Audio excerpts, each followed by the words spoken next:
ಇಳಕಲ್ ತಾಲೂಕಿನ ನಂದವಾಡಗಿ ಗ್ರಾಮ ಪಂಚಾಯಿತಿ ವ್ಯಾಪ್ತಿಯಲ್ಲಿ ಲೋಕಸಭಾ ಚುನಾವಣೆ 2024ರ ಪ್ರಯುಕ್ತ ಮತದಾರರಿಗೆ ಮತದಾನದ ಜಾಗೃತಿ ಕಾರ್ಯಕ್ರಮ ಸಾನ್ನಿಧ್ಯ ವಹಿಸಿದ ಪರಮ ಪೂಜ್ಯ ಶ್ರೀ ಡಾಕ್ಟರ್ ಅಭಿನವ ಚೆನ್ನಬಸವ ಶಿವಾಚಾರ್ಯರು, ಮಹಂತೇಶ್ವರ ಮಠ ನಂದವಾಡಗಿ ಪೂಜ್ಯರು ಹಾಗೂ ಮಾನ್ಯ ಕಾರ್ಯನಿರ್ವಾಹಕ ಅಧಿಕಾರಿ ಮುರಳೀಧರ್ ದೇಶಪಾಂಡೆ ಅವರು ಸಸಿಗೆ ನೀರು ಹಾಕುವುದರ ಮುಖೇನ ಉದ್ಘಾಟಿಸಿದರು.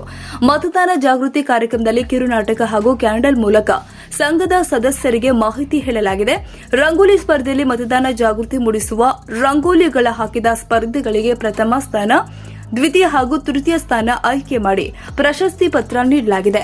ಬಳಿಕ ಸ್ವಸಹಾಯ ಸಂಘದ ಸದಸ್ಯರಿಗೆ ಮತದಾನ ಅರಿವು ಮೂಡಿಸಿ ಕಡ್ಡಾಯವಾಗಿ ಮತದಾನ ಮಾಡುವಂತೆ ಕಾರ್ಯನಿರ್ವಾಹಕ ಅಧಿಕಾರಿಗಳು ತಿಳಿಸಿದರು. ಬಳಿಕ ತಾಲೂಕು ಕಾರ್ಯಕ್ರಮ ವ್ಯವಸ್ಥಾಪಕರು ಮತದಾರರ ಪ್ರತಿಜ್ಞಾ ವಿಧಿಯನ್ನು ಬೋಧಿಸಿದರು. ಈ ಸಂದರ್ಭದಲ್ಲಿ ಗ್ರಾಮ ಪಂಚಾಯಿತಿ ಅಭಿವೃದ್ಧಿ ಅಧಿಕಾರಿಗಳು, ಐಇಸಿ ಸಂಯೋಜಕರು, ತಾಲೂಕು ಕಾರ್ಯಕ್ರಮ ವ್ಯವಸ್ಥಾಪಕರು, ಎಸ್ಟಿಎ, ಗ್ರಾಮ ಪಂಚಾಯಿತಿ ಸಿಬ್ಬಂದಿ ವರ್ಗ ಹಾಗೂ ಶ್ರೀನಿಧಿ ಸಂಜೀವಿನಿ ಒಕ್ಕೂಟದ ವ್ಯಾಪ್ತಿಯಡಿ ಬರುವಂತಹ ಸ್ವಸಹಾಯ ಸಂಘದ ಸದಸ್ಯರು ಹಾಗೂ ಒಕ್ಕೂಟದ ಪದಾಧಿಕಾರಿಗಳು ಉಪಸ್ಥಿತರಿದ್ದರು. ನಮ್ಮ ದೇಶದ ಒಬ್ಬ ಸುದೃಢವಾದ ದೇಶವನ್ನು ನಿರ್ಮಾಣ ಮಾಡಬೇಕಾದ್ರೆ 18 ವರ್ಷ ಮೇಲ್ಪಟ್ಟಿರುವಂತಹ ಮತದಾರ ಪಟ್ಟಿಯಲ್ಲಿರುವಂತಹ ಎಲ್ಲರೂ ಕೂಡ ಕಂಪಲ್ಸರಿಯಾಗಿ ಮತದಾನ ಹಾಕಬೇಕು. ಮತದಾನದ ಮಹತ್ವ ಏನದ ಅಂತಂದ್ರೆ, ನೀವು ದೇಶವನ್ನ ಆಳುವಂತ ವ್ಯಕ್ತಿಗಳಿಗೆ ಕಳಿಸಿರ್ತೀರಿ. ಆ ಕಳಿಸುವಾಗ ನೀವು ಆಯ್ಕೆ ಮಾಡುವಂತ ವ್ಯಕ್ತಿಗೆ ಒಟ್ಟಾರೆ ಮತದಾರರ ಪಟ್ಟಿಯಲ್ಲಿರುವಂತ ಎಲ್ಲರೂ ಮತ ಚಲಾಯಿಸಿದ್ರೆ ಅಲ್ಲಿ ಒಳ್ಳೆ ಬದಲಾವಣೆ ಸಾಧ್ಯತೆ ಇರ್ತದೆ. ಈಗೇನಾಗ್ತದೆ, 100 ಜನ ಮತದಾರರಿಂದ 50 ಜನ ಮಾತನಾಡಿದ್ರೆ 50 ಜನರು ಆಯ್ಕೆ ಆಗ್ತದೆ. ಇನ್ನು 50 ಜನರು ಏನ್ ಅಭಿಪ್ರಾಯವನ್ನು ತಿಳಿಯಲಿಲ್ಲ.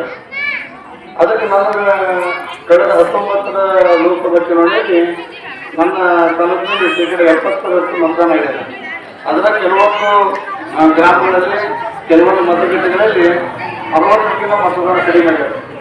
ಅದಕ್ಕೆ ನಮಗೆ ಸೂಚನೆ ಕೊಟ್ಟದಂತಂದ್ರೆ, ಕೂಡಲೇ ನಾವು ಎಲ್ಲ ಕಡೆ ಜಾಗೃತಿಯನ್ನು ಮೂಡಿಸಿ ಅತಿ ಹೆಚ್ಚಿನ ಸಂಖ್ಯೆಯಲ್ಲಿ ಮತದಾನ ಮಾಡಲಿಕ್ಕೆ ಅವರಿಗೆ ಮುನ್ನೋಟಕ್ಕೆ ತರಬೇಕು ಅಂತೇಳಿ ನಮಗೆ ಕರ್ನಾಟಕದ ಚುನಾವಣಾ ಆಯೋಗದ ಸೂಚನೆ ಮತ್ತು ಕೇಂದ್ರದ ಚುನಾವಣಾ ಆಯೋಗದ ಸೂಚನೆ ಬಂದ ಪ್ರಕಾರ ನಾವು ಬೇರೆ ಬೇರೆ ಪಂಚಾಯಿತಿಗಳಲ್ಲಿ ಈ ರೀತಿಯಾದಂತಹ ಜಾಗೃತಿ ಕಾರ್ಯಕ್ರಮ ಮಾಡಲಿದ್ದೇವೆ. ಈ ನಂದವಾಡಗಿಗೆ ಬಂದಿದ್ದ ಮಹಿಳಾ ಸಹಕಾರ ಸಂಘದಿಂದ ರಂಗೋಲಿ ಸ್ಪರ್ಧೆ ಮಾಡಕ್ಕೆ ಬಂದದ. ನಾಳೆ ಮುಂದೆ ಬೇರೆ ಬೇರೆ ಗ್ರಾಮಗಳಲ್ಲಿ ಪಂಚಿನ ಮೆರವಣಿಗೆ, ಸೈಕಲ್ ಜಾಥಾ, ಎತ್ತಿನ ಬಂಡಿ ಓಟ, ಇಂಥ ಅನೇಕ ಕಾರ್ಯಕ್ರಮಗಳು ಹಾಕೊಂಡು ನಾವು ಗ್ರಾಮೀಣ ಪ್ರದೇಶಗಿರುವಂಥ ನಮ್ಮ ತಾಯಂದಿರು, ನಮ್ಮ ಸಹೋದರರು ಎಲ್ಲ ಹೆಚ್ಚಿನ ಸಂಖ್ಯೆಯಲ್ಲಿ ಮತದಾನವನ್ನು ಮಾಡಿ ದೇಶವನ್ನು ಸದೃಢ ಮಾಡಲಿಕ್ಕೆ ತಾವೆಲ್ಲರೂ ಪ್ರಯತ್ನ ಮಾಡಬೇಕು ಅಂತಿಕೊಂಡು ಈ ಜಾಗೃತ ಕಾರ್ಯಕ್ರಮವನ್ನು ನಾವು ಇವತ್ತು ಇಲ್ಲಿ ಹಾಕೊಂಡಿವಿ. ಈಗಾಗಲೇ ನಮಗೆ ಗೊತ್ತದ, ಪ್ರತಿಯೊಂದು ಕಾರ್ಯಕ್ರಮಗಳನ್ನು ನಾವು ಉದ್ಘಾಟನೆ ಮಾಡಬೇಕಾದ್ರೆ ನಾವು ಪ್ರತಿಜ್ಞಾ ವಿಧಿಯನ್ನ ಇವೆಲ್ಲರೂ ಬೋಧನೆ ಮಾಡ್ಲಿಕ್ಕೆ. ಈ ಪ್ರತಿಜ್ಞಾ ವಿಧಿ ಬೋಧನೆ ಮಾಡುವ ಉದ್ದೇಶ ಏನಂತಂದ್ರೆ, ನಾವು ಮತದಾನವನ್ನು ಯಾಕೆ ಮಾಡಬೇಕು, ಏನಕ್ಕೆ ಮಾಡಬೇಕು ಅದನ್ನು ನಾವು ಪ್ರತಿಜ್ಞೆ ಮಾಡೋದ್ರಿಂದ ನಾವು ದೇಶವನ್ನು ಸದೃಢವಾಗಿ ಕಟ್ಟಲಿಕ್ಕೆ ಅನುಕೂಲ ಆಗ್ತದೆ ಅನ್ನೋ ಉದ್ದೇಶದಿಂದ ಈ ಹಲವಾರು ಕಾರ್ಯಕ್ರಮಗಳನ್ನ ನಮಗೆ ಚುನಾವಣಾ ಆಯೋಗದ ನಿರ್ದೇಶನದಿಂದ ನಾವು ಮಾಡಲಿಕ್ಕೆ.